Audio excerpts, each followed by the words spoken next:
Today we're going to discuss eliminating clutter.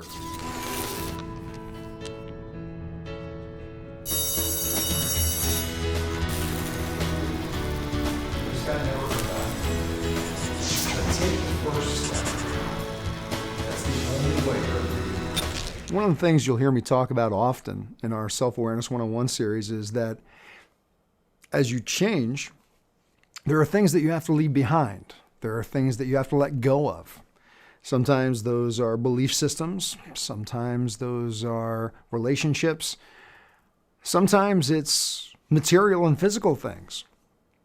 Actually, when I began my journey, that was actually given to me as a tool of how to create change in my life, was that a cathartic experience would be starting with physical change. They would say sometimes if you want to change something in yourself, change something about yourself, shave, get a haircut, do these types of things. And over the years, I've heard lots of people talk about, when it's time for them to move and transition into a new part of their life, what they'll do is they will go through their house and they'll clean out their closets or they'll clean out their attic, their garage. Because we don't realize how much energy is attached to things. Mental, emotional, spiritual, physical, financial energy that just reaches out and is attached to physical things in our lives. So what we're talking about today is eliminating clutter. And sometimes it can be as simple as cleaning out a closet. Sometimes it can be getting rid of a whole home. As actually a personal experience of mine. Recently, actually a little over a year and a half ago, I moved my 83-year-old mother in to live with me because when she was 80, she started having a series of operations. She had a knee replacement that went bad. So in a 3-year period, she had 8 operations on her left knee. Now, this forced her out of her home, even after the first operation, because she needed to go into a rehab center after the first operation. And then because of the way that her house was an old country farmhouse, she couldn't go back there while she was going through the healing process. And then the next surgery came up and it just continued. So she didn't live in her house for 3 years. Now, this was her childhood home. The house itself is actually 107 years old. And because she had not lived in it for 3 years, the house really fell into serious disrepair.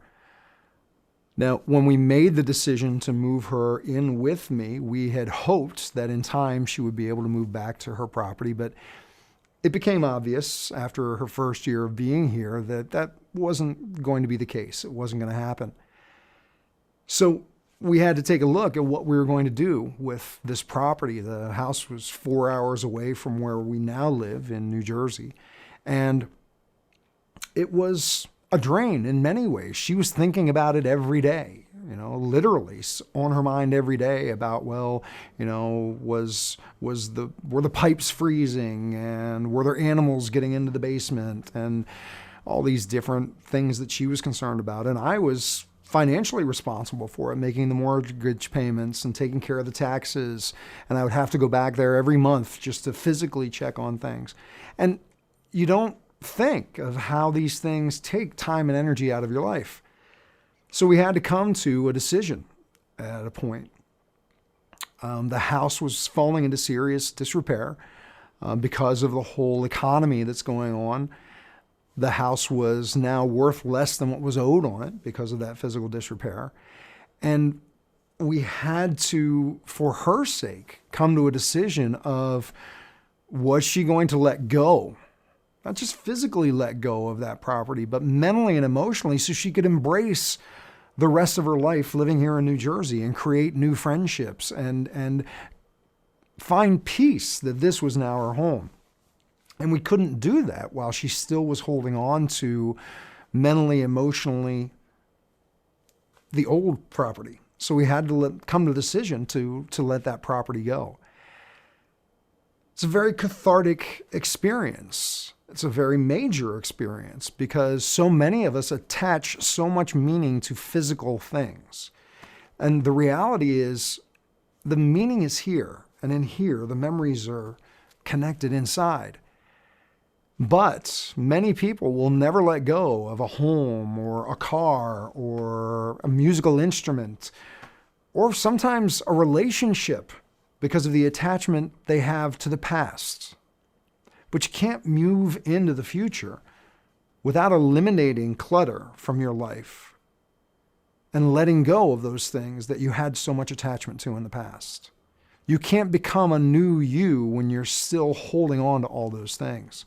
So what I invite you to do is, if you're in a place of transformation in your life, is to take a look around. What are some things that you're holding on to that, if you let them go, will open up a space for you in your life to bring something new in? Maybe it's cleaning out a closet. Maybe it's getting rid of a car that's just kind of sitting in your driveway.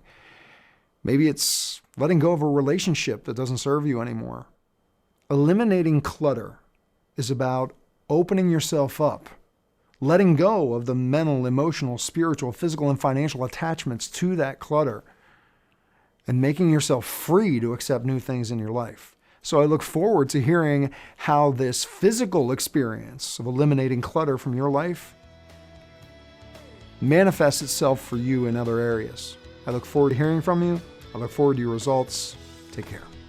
For a transcription of the video you just watched, more videos, and related articles, visit yourdailylifecoach.com. To comment on this video, select Discussion Forums on any page of our website.